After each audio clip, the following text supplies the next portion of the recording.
Hi friends, Wizdy here. Let's talk some more about Godforge. So far, I've created two dedicated videos on Godforge. One of them was on the positive side, and one of them was a little bit critical, highlighting some stuff that I think were weaknesses. And both of them got a lot of controversy and some comments. It's a good thing, meaning that people are curious. They want to know more about the game, and the hype is building up in the community, at least to test the game when it was released next summer and see what it will look like. All of the factions are locked down behind me. This is the latest Hell Hades video talking about this. I'll show you a couple of things from it. And they are also sharing some juicy exclusive content with the content creators early on, which is one of the things that I'll talk about during the video, why this can be good and why it might not be the best for the game. But I think the game is developing nicely. When I look at the art, when I look at the style, when I look at the mentality, if you listen to the podcasts that they're putting on the fatless channel, these people are thinking properly about this game from a design perspective and from a business perspective.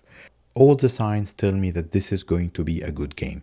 How good, how long we'll get engaged, there is a lot. Bear in mind one important thing here. There is a lot that they didn't reveal on purpose, which is, even Simon hinted this on a previous video.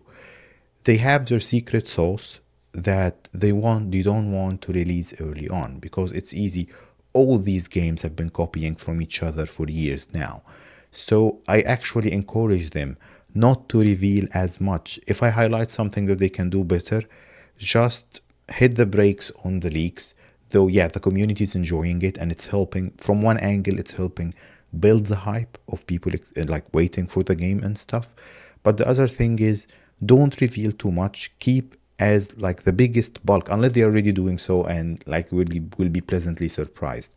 Keep a lot of the good stuff hidden as good surprises, because those good surprises, when people log into the game in the first time, that's what will get people engaged. That's what will give you that initial momentum for people logging in again, and for the first week and month and couple of months and all of that. So keep that momentum going by keeping the good stuff hidden. Simon of Hell Hades also was sharing a bit about the cinematics, and looks like they're planning for some really good stuff there. So when we look at the game design overall, the environment and everything, this game is being developed properly. I'm not worried about the game, as I was saying. It will be a good game and we will enjoy it to an extent. How much, for how long, that's what we'll discover together when the game is released. And yes, I will cover it, of course, on the channel here. And if it's fun and if it gets traction, we'll talk more and more about it on the channel. We will not talk less about trade, probably. But when the game comes, I'll try to make sure that I'm ready at this time to release content for both games, and we'll have fun. But let's see. What I'm not worried about, but my main advice in this video for the Faithless team, is that the content, the community and the hype around the community, can be a double-edged weapon. I'm already seeing that from the couple of videos that I created for Godforge, and from other content creators' videos that I've watched and I've read through the comments. So, because there are two extremes to the hype. The hype is never moderate here.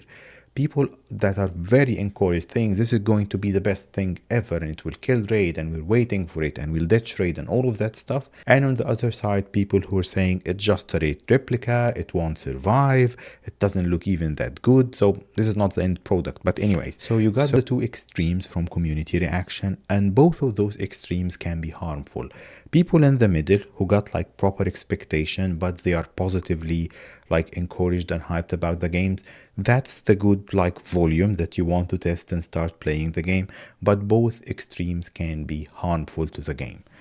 And the more you feed the community, I know that this is a major aspect of you as Faithless doing things differently and engaging the community early on. I love this, by the way. I love that on their Discord, if you're not there yet and you're interested in this conversation, we're having some great conversations over there, so I'm mostly listening. But the main thing here is that getting that level of communication, not only with the community manager, though their community managers are doing an awesome job, but with the founders, all the founders of the game, people who actually got a say on what will happen and what will get adjusted, are there frequently, regularly talking with us. But at the same time, as I was saying, this also got its negative impacts from the extremes early on. How to keep people grounded, how to keep people in that middle part of the spectrum, not on either sides, I'm not sure.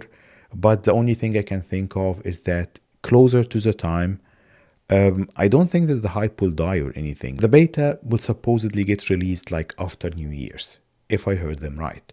So as soon as the beta is released, especially if they allow whoever is participating in the beta, I hope I will, if they allow us to release some of the content that we'll be testing there, that will keep the hype going. I don't have a solution at this point, but my main thought or advice is to decrease those extremes, because one of them will put the game on a platform so high that whatever mistakes they will do, people will start criticizing it heavily.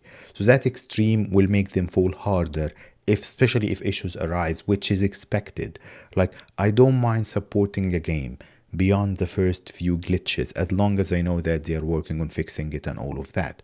But people who are hyping it that much, they won't accept anything like bad happening in the game, even if it's minor, even if it's super early on. On the other side, people who are really negative about the game, and you cannot avoid having those extremes. I'm just thinking about how to tune them down.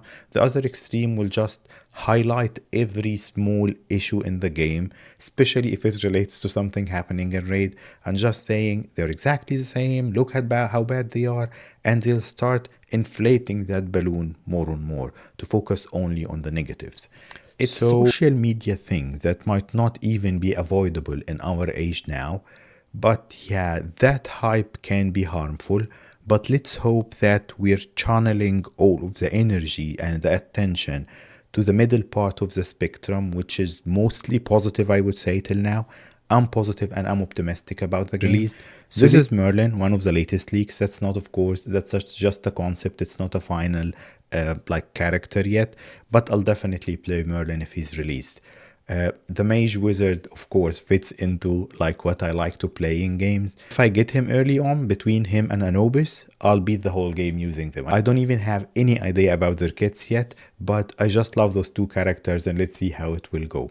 So I'm keeping both positive about the game, about Godforge. I'm not releasing much content because I'm just in the listening mode. I'm just digesting.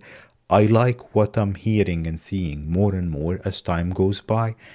And I guess I'll start creating more content when the beta comes up, if they allow us to release some content from there. I will keep you updated from time to time about my current feeling, my honest opinion about how the game is developing.